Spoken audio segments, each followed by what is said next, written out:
to Career Vibes to Thrive, brought to you by Humano and hosted by Luz and Rocío, and this is a podcast all about career development regardless of where you are in your career.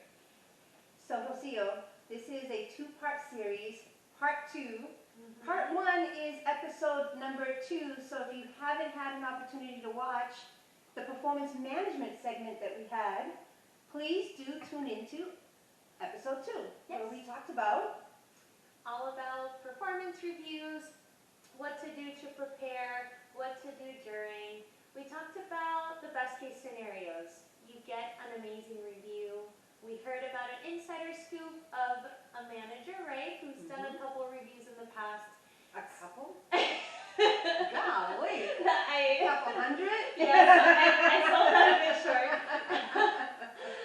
So today we wanted to talk about, life isn't perfect. And even though we really want all of you to have perfect performance reviews, that's not always going to be the case.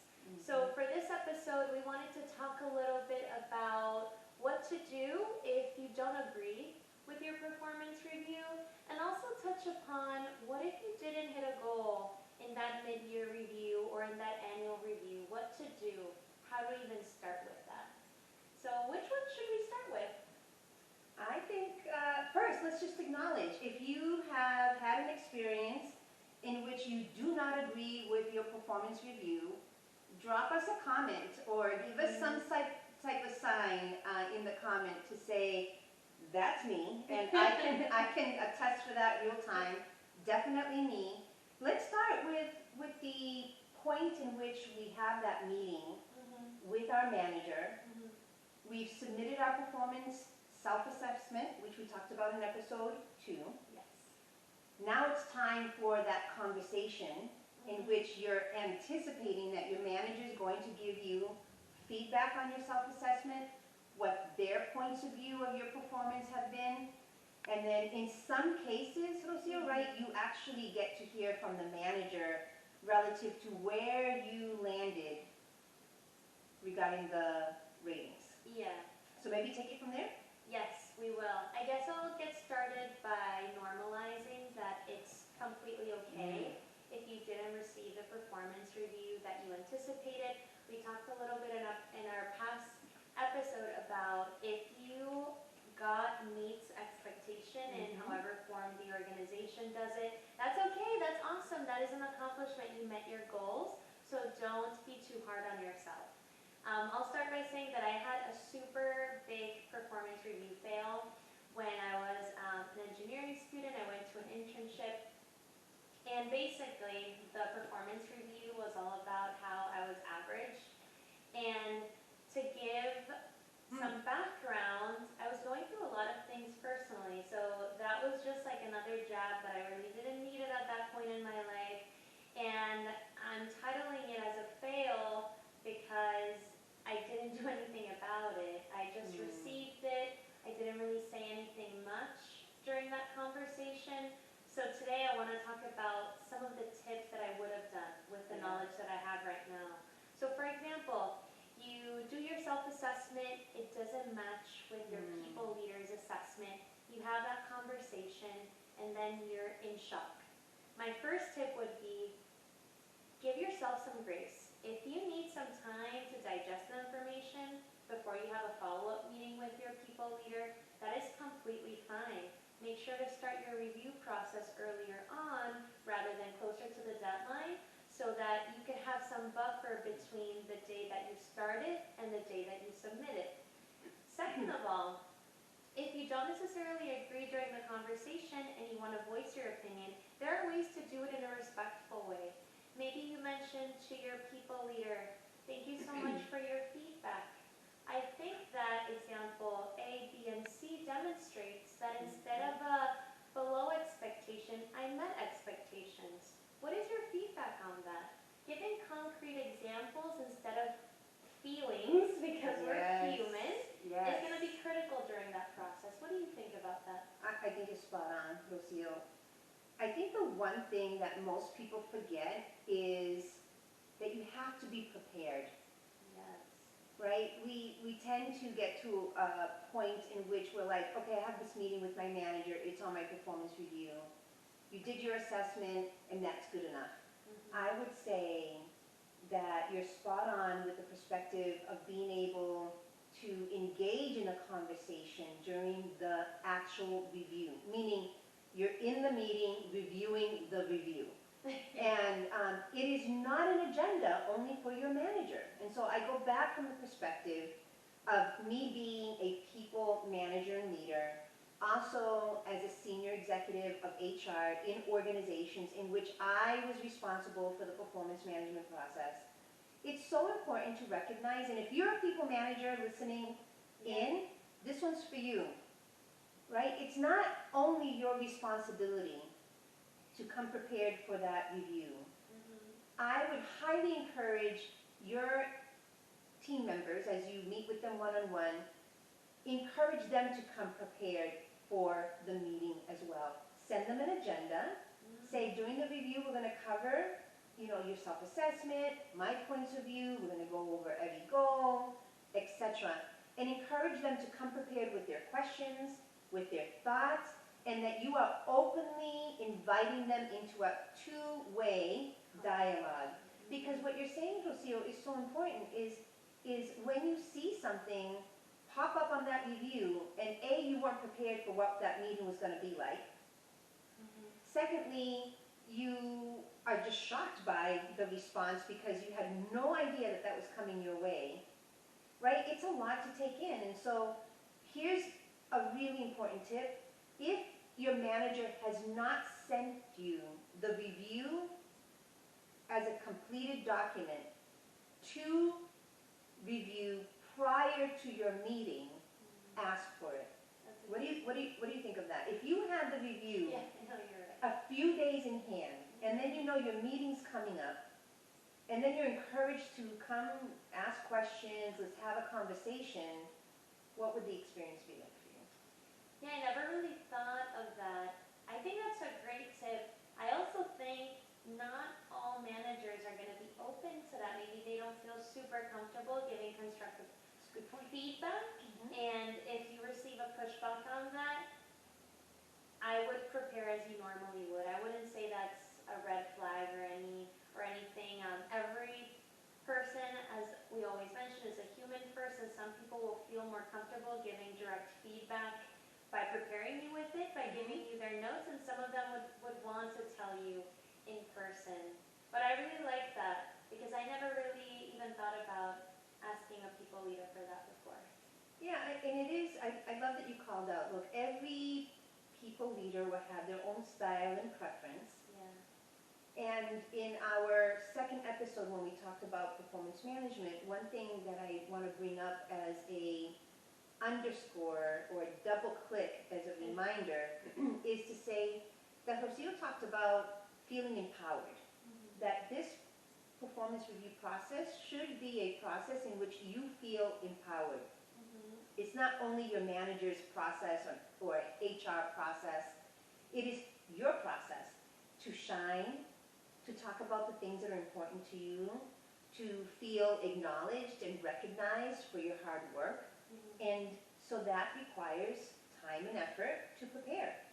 And so, when managers are thinking about how they're going to engage their employees, think about it from the perspective that you're comfortable, and I would just simply say, and think about it from the perspective that will ensure that your direct report is comfortable. Absolutely. When I first started my career, I thought that performance reviews were kind of like a rubric, since that's everything you're really bred to think when you're in school and then you're in college, it's all a grade. And it took me a while to understand that during a performance review, hopefully you have a safe space where you can have a conversation around not only your performance two-way street, but also your relationship with your people leader. Things that I've done in the past is posing the question before the meeting of, hey, people leader, can we please have a discussion about continues and considers? And you can pose it in a positive way. What are those things that between you and I and our relationship, we're doing really well? Are we working as a well-oiled machine? What are opportunities, it's always in the word that you use, what are opportunities that we could do together to improve for our team, etc. And that way it takes a little bit, it takes, I guess, the nervousness or the negative connotation that sometimes feedback has, specifically for performance reviews. I want to rewind the tape. Go back. Go back to that, the C word, right? Continues and considers. Continues and considers. My first time hearing that, and I love it. Can you double click on that? Tell us a little bit. Why am I using all these buzzwords today? I'm like double click. I'm like, you know, what? Okay. It's okay. That was just a moment. Listen, this is not about corporate buzzwords. This is about real talk. But can you please double click? Go into it. I love it. Go ahead. Oh, okay, Yeah. good. So I learned this when I was in college. So basically, you want continues are what are the things that I'm doing well that I should keep doing. Considers are what should I be doing differently. And again, consider are in a positive, are phrased in a positive way. And I had a really good people leader in the past do that exercise with me in every one-on-one. And it can be a little much, even like it was so overwhelming to even think about doing a consider for a manager. But honestly, it really pushed me to, one, work on my communication skills, and two, it was really an eye-opening experience when somebody gives you the safe space to receive feedback. And again, if we have managers hearing this episode, I really encourage you to try that exercise with your team. That being said, everybody has a different communication style, right? So I personally am a person that I prefer direct feedback. I prefer for you to tell me in my face if I should be doing something better or to celebrate me too. So definitely tweak to the type of communication style that your team has. Have you ever done that type of exercise during a performance review? I have, and you know, I'll give you an example of that, but you also brought to mind something that's important in relative to what are the triggers that get people upset, bothered, uncomfortable during the review process. But to answer your question directly, I really do love the continues and considers. I love that because it's simple. I have used this stop, start, continue model. Here are the things to consider, stop doing because of the impact that it has on the business, on people, on the customers. Here are the things that I would like for you to start doing, and here are the things to continue doing. Look, everyone has a different way. I think that when we're talking about the fact that people get upset or are in disagreement, it's because of something that happened, either written on the review or verbalized during the actual performance review discussion. So you've got the document, and then you have the discussion. For me, the document is important because words matter. You said that earlier, Rocío. Words matter. So if you are a manager, you're not going to be writing on performance reviews. Luz needs to continue coming in on time and stop, acting like she's absent-minded or lazy about starting on time at work. Using direct language like is lazy, is slow, is even using the word disengaged. While you may be observing that behavior, those are triggers. So rather than using words that describe someone personally as a way to describe performance or behavior, let's not go there, right? It's not that someone is lazy. It's not that someone is I mean, there's, Yeah. there's so many words that I've seen on performance reviews. If you're writing that in a performance review and somebody's receiving it right before you walk into a meeting, how do you think they're gonna walk in? It's going to be incredibly upsetting. I also think, I hope this is a popular opinion, that type of specific feedback I feel should be given before a performance review, and then a performance review is if you continue that behavior. I agree. I don't feel, to your point, I think that if someone is upset by vocabulary used or just bringing up a new topic, I really think it reads more towards the lack of communication between the two people. I think that's absolutely right, and unfortunately it happens. People get busy at work, they're focused on so many things, oh my gosh, it's now time for the review process, and they move through it very quickly. They use the performance management document as casual documentation. It's not a casual documentation. This actually gets put into an employee's file. This is something that's signed off on. This is something that's reviewed by many individuals. So again, we're having this conversation from an employee perspective and also a manager perspective. So there's a lot that you're gonna gain out of this conversation. And I would say, be really mindful of the words selected to describe what you're trying to articulate is a performance plus or performance minus, right? Because you could potentially be using like, is excellent. This happened to me 1,000,001 times. I've gotten individuals coming into my office complaining about this. So I'm the HR leader. Individuals come to see me because their manager put all over the review, Rocío is excellent at driving problem solving in project work. Rocío is exceptional at, Rocío is the go-to person all over the review. And then when they have the review, Rocío, you're meeting expectations. Well, with all good intent, the manager, I think, maybe casually is a very positive, just kind of speaks very positively, likes to use those kind of favorable words. But when it actually comes down to the performance, it wasn't that it was exceptional or excellent or, the go-to person. It's just the way casually they speak. And so you've got to be mindful. It has to match the words that you use in the performance review and the words that show up in the way that you're rating the individual need to align. Absolutely. No, that would be incredibly frustrating. It feels like mixed signals. Have you ever had an experience where you didn't agree with a performance review, and could you walk us through how you dealt with that? Yes, many of times.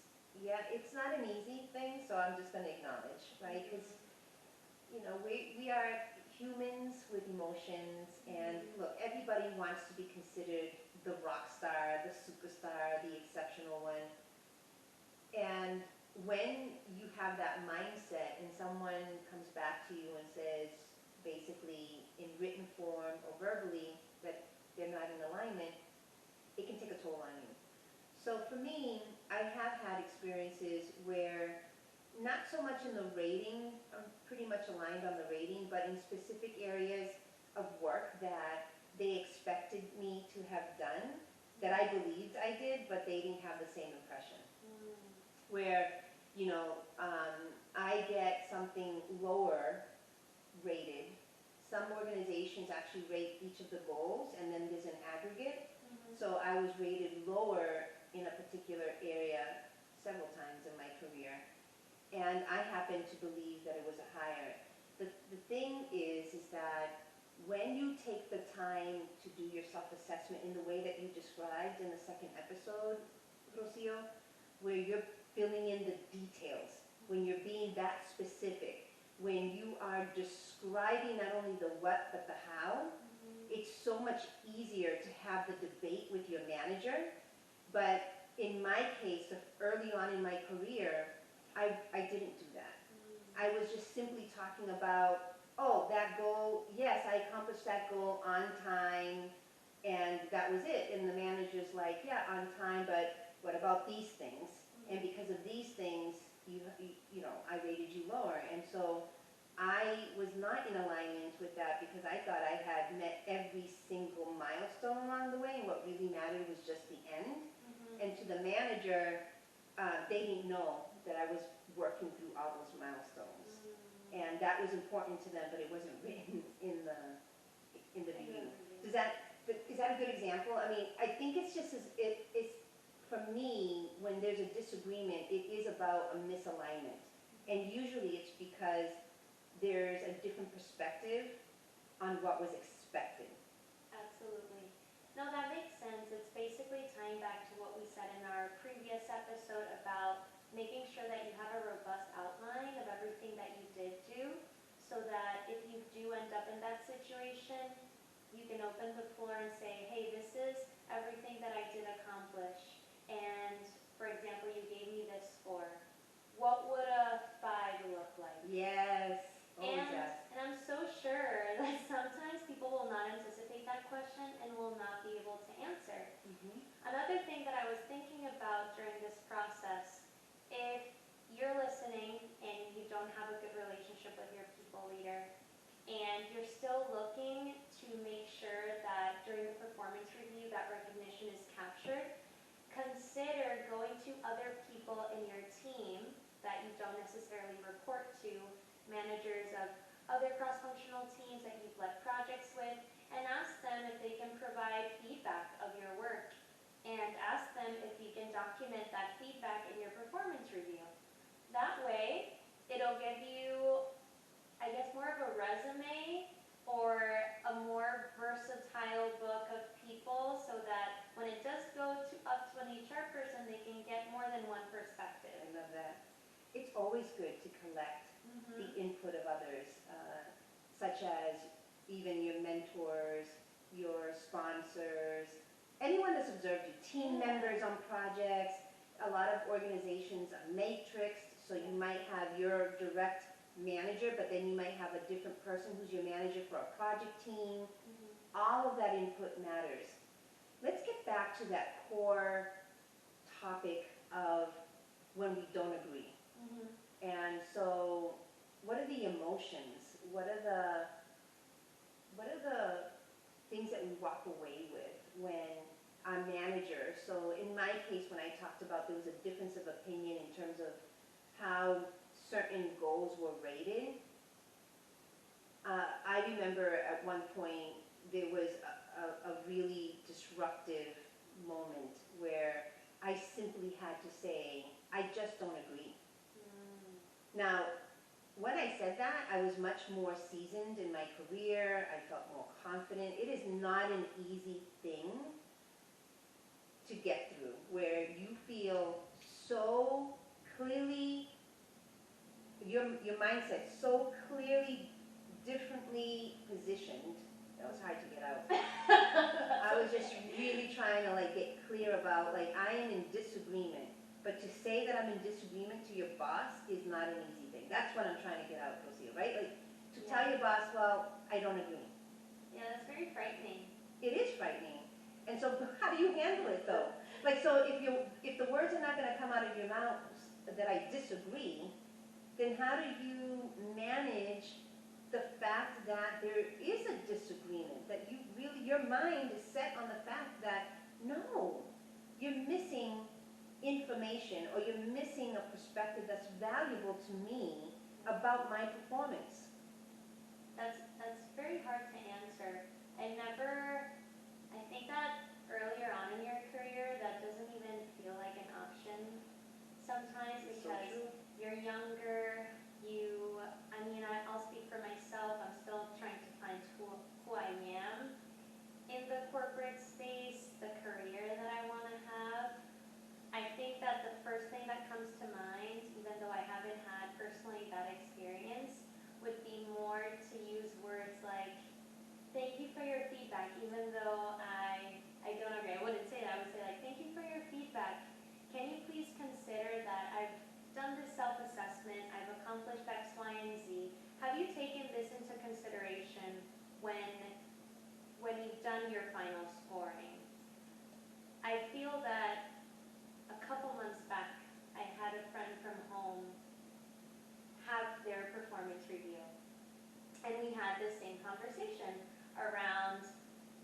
person was given a 5, and the recognition was there, but then the compensation that would go with that 5 was missing. And then we had a conversation about how to even approach your manager when you don't agree. And performance review and also compensation can be a similar conversation. Oh, yes. And we can touch upon that in another episode. But basically the conversation that I had with them was all about make sure that you're so over-prepared for the buzz that you might receive that they won't be able to rebuttal. That would be my main tip. Like, oh, for example, you use the wording of lazy, right? Hopefully none of you ever experience that. Then you're prepared to say, thank you for that feedback.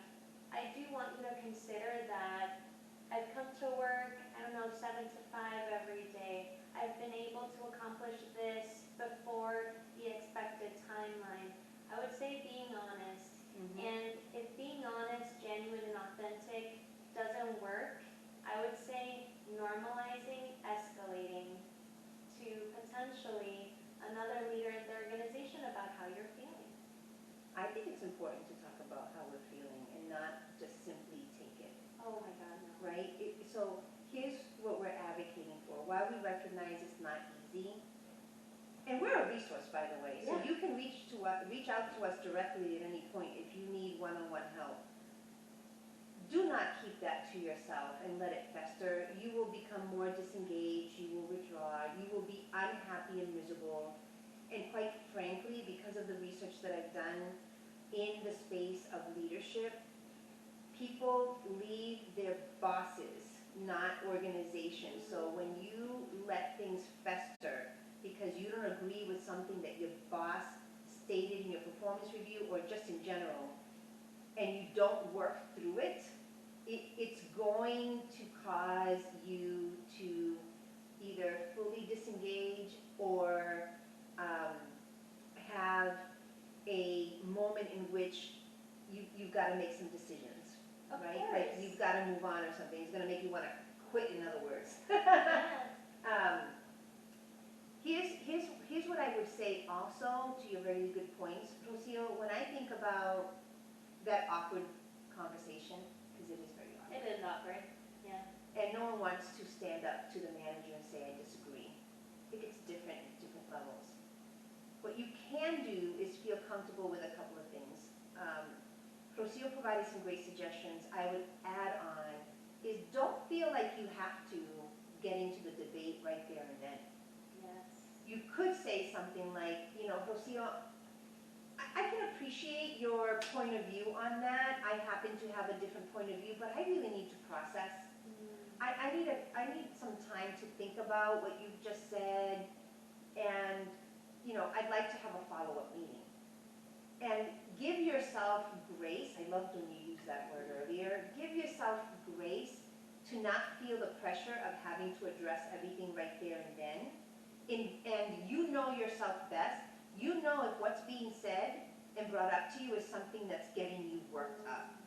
Like, I've literally seen it in people's faces when I am sharing feedback that perhaps they're not able to receive in the moment about performance.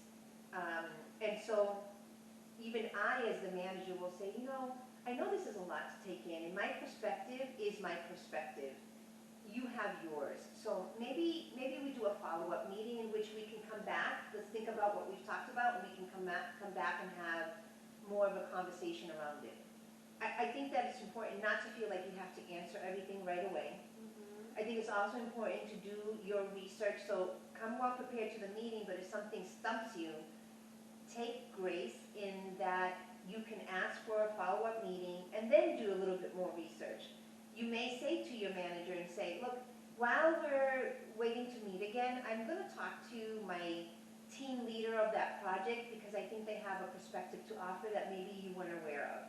Or I just want to do a little bit more documentation around my experience driving that goal to conclusion and actually exceeding expectations in this area. Perhaps in my self-assessment, I didn't fully articulate everything that I needed to work through in order to get there. right? Like, it's to give yourself an opportunity to continue to build your point of view, what you want your manager to be aware of. I completely agree. I was also thinking that, we've talked a lot about the perspective of the person receiving that feedback. And for background of my comments, in a DISC profile, I'm an I, Okay? which means I'm very emotional, and I'm not really, I think it's a good thing. Like, I use it as a strength. Yeah. I like to give recognition, like I'm a cheerleader. So in that experience I've been highlighting, right, when I was a student still, and I received that feedback, I really took it to heart.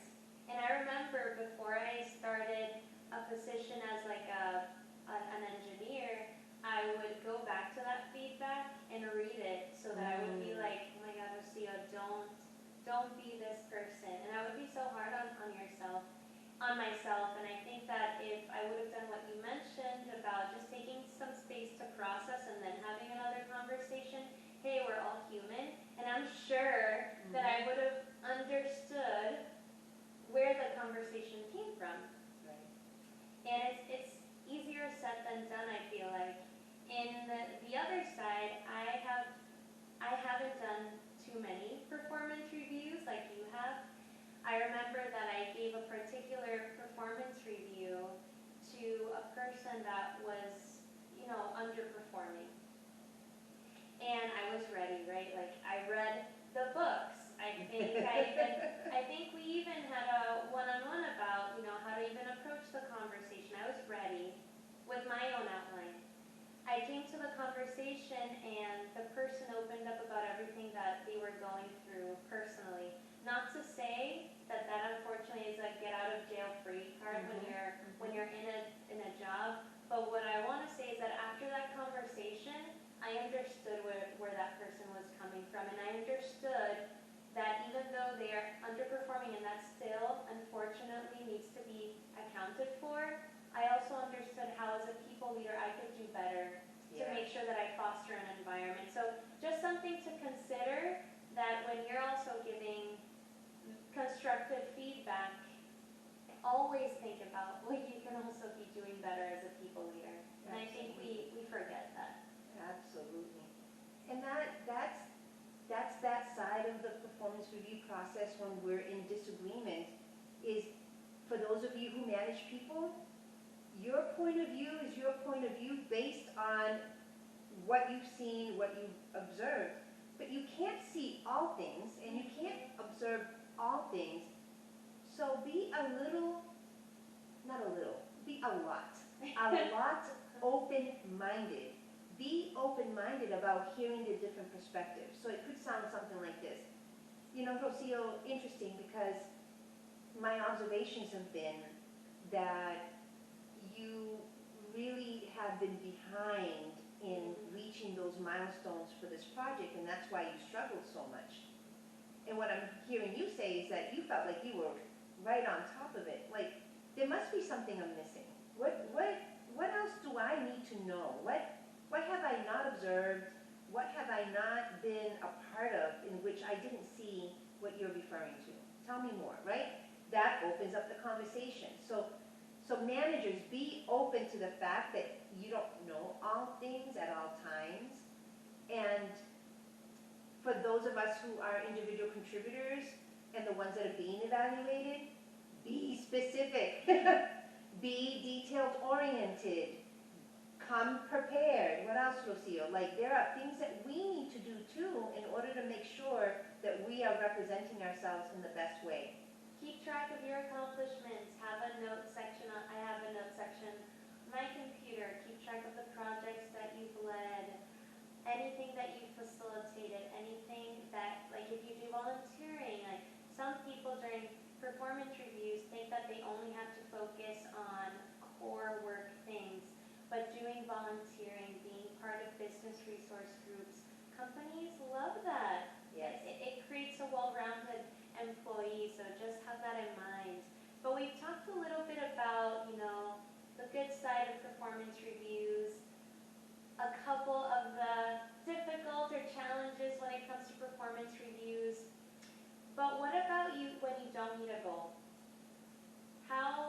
What are some tips around writing that in a way that is honest, right? Always honest, but in a way that showcases that you've learned from a challenge and you're ready to tackle it? Oh, I love that. I think that's great.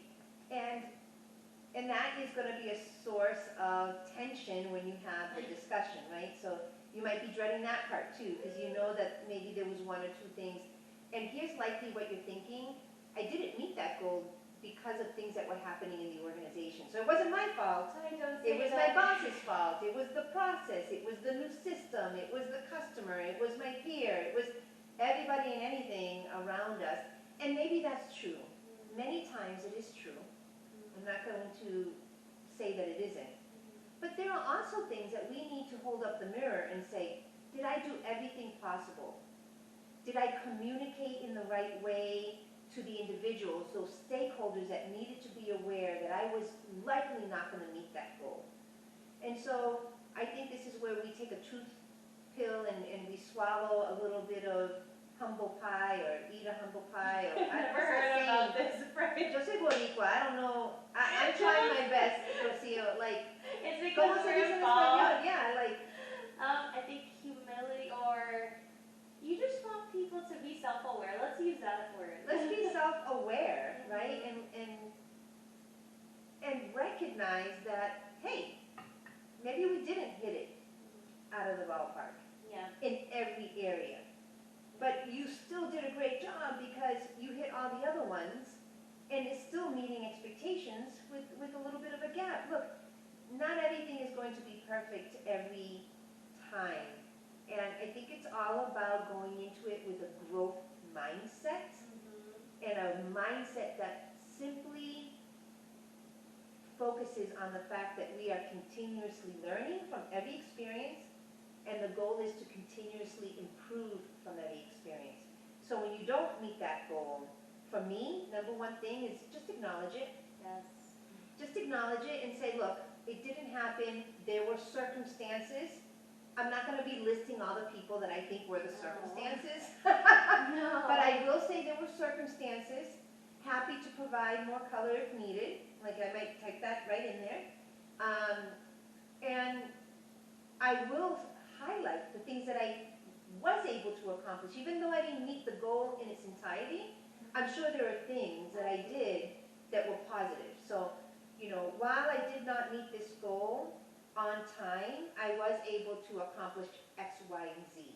I am proud of the fact that I was able to collaborate and troubleshoot with my peer from the other department, or from colleagues from a different regional site, or whatever it is. And have that conversation. You have to own up to it, right? There's two sides to owning up to our perspectives. And when we didn't meet a goal, we didn't meet a goal, and that's still okay. We still learned from that. We still accomplished some things. Highlight those things. Absolutely. I would add to that. So usually, and this is also an interview process, is if they're asking you a question and you either partially know it, don't know it, or during performance reviews you didn't meet a goal, I don't think that the important part is to necessarily say that you didn't do it. That will be part of it. But what people are looking for is how will you recover? Yes. So it's not, okay, so I would say That is something great. like, I didn't meet the goal for, maybe I'll give one reason, but this is how I'm going to recover and accomplish a goal by the end of the year. Love that. Second of all, when, for example, if you have outside things, making sure that outside things that are just in the way of you meeting that goal, and for example, your people leader is saying, hey, your goals have changed, or your priorities have changed. I would like you to focus on actually these 4 things. So the 5th goal that you had is on the side. Normalize having the conversation with your people leader and saying, hi, since some of these priorities have shifted, can we then work together and edit my yearly goal so that it reflects the new priorities? That way, you're not found in a position where you and your people leader had already spoke about it, but you didn't write it down, and then you're left with a goal I love that, because what you don't want to have happen is for that goal to show up on the performance review document.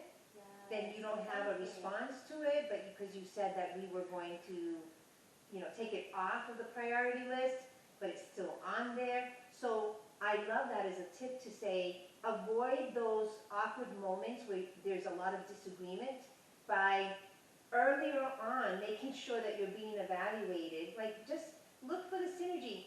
Rocío, you've been talking about the importance of the relationship with the manager and vice versa, manager with their employee. Relationship is big, and that's all founded on communication. If you know the performance review process is about to kick off, why not say, hey manager, I want to spend 30 minutes talking about what the goals are that you expect me to do the self-assessment on. I want to make sure that we ensure that there was alignment on the things that we deprioritized or the new things that came on, because I want to prepare appropriately for the conversation.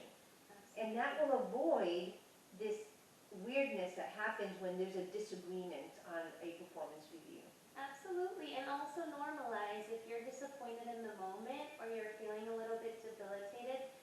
My personal style is to just say it like, wow, that's a bit, I'm a bit sad about this, but I'm going to take some time to reprocess, and this is how, again, I'm going to stress the importance of, usually leaders are not looking for you to have all the answers or for you to be 100% on track during your mid-year review, for example, or even at the end.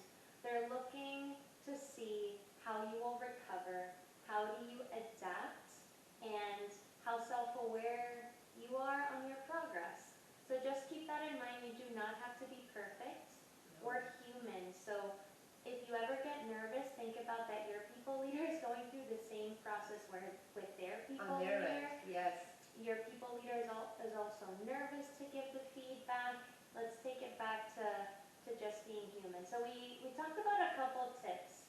So first of all, if you don't agree with your performance review, feel empowered to take some time to process the information and set up another one-on-one. Second, make sure that you come prepared to your performance reviews so that if there is a discussion, you're ready to talk about it in the moment if you feel emotionally ready to do it. 3, if you don't feel that comfortable space with your people leader, seek feedback from other leaders in your organization and add it to your performance review. And 4, don't feel like you need to be perfect or 100% on track. Just make sure to note how you will adapt and how you will recover to achieve that goal by the end of the year. Beautifully summarized. And to put a fine point on all that, Yes.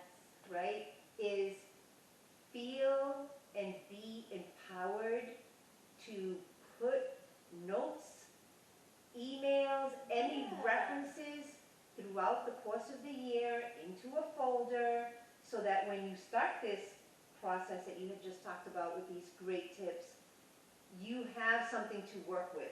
You don't want to get to a point where, okay, self-assessment time, and you have nothing. You have a blank. You don't even know where to begin. It's so painful. Yeah, just even thinking about that.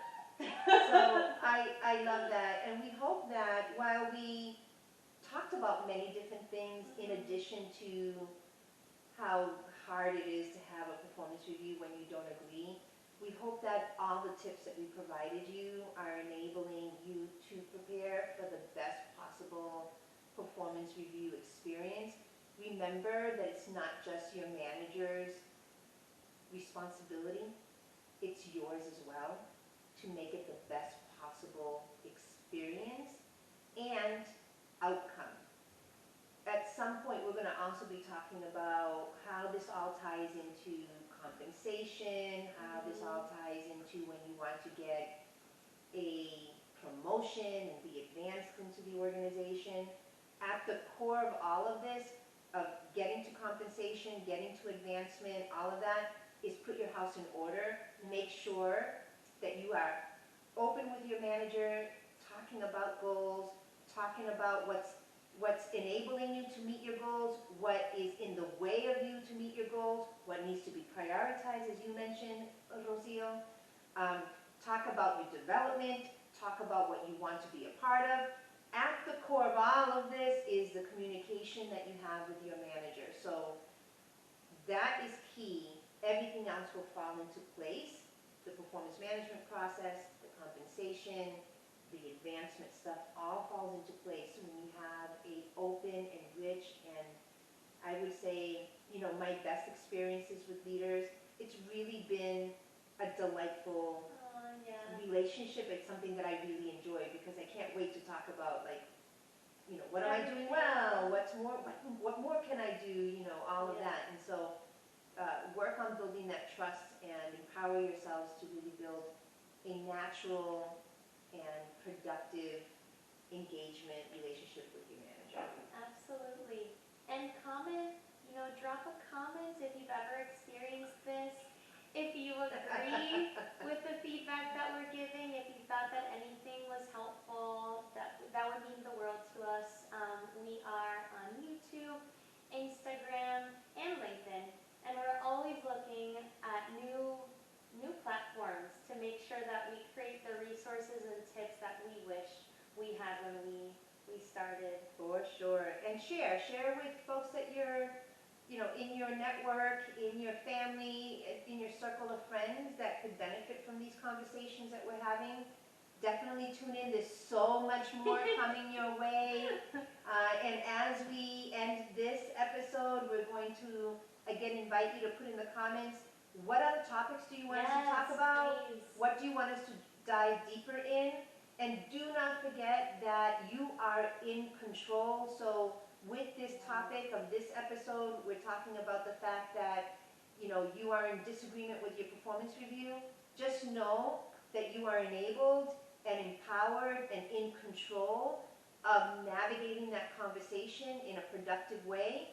You just have to step into it. And if you need help, reach out to myself or Rocío. And also you can find us on leadhumano.com. We'd be happy to have a quick powwow with you and help you get back on track. Okay. So, this is it, Rocío. Now we do the rise and thrive. Rise and thrive.